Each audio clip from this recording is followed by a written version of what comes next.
కార్తీక మాసం చివరి రోజు పోలీస్ స్వర్గము అంటూ 33 దీపాలని మనం అరటి డొప్పలో పెట్టి వదులుతాం. మాకు అరటి డొప్ప లభ్యం అవ్వటం లేదు, ఏం చేయమంటారు అని అడుగుతున్నారు. అరటి డొప్పలో పెట్టమని ఎక్కడా లేదు శాస్త్రంలో.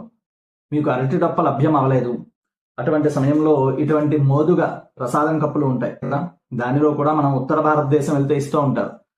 పువ్వులు వేసి దాని మధ్యలో దీపాలను పెట్టి నీళ్ళలో వదులుకోవచ్చు.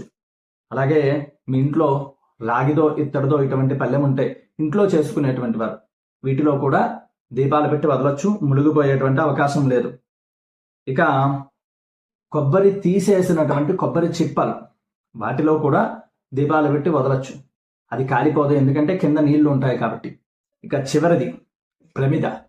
ఈ ప్రమిద కొంచెం వెడల్పు ఉన్నది తీసుకున్నట్లయితే దానిలో కూడా దీపాలు నిలబడతాయి, నీళ్ళలో మునిగిపోదు.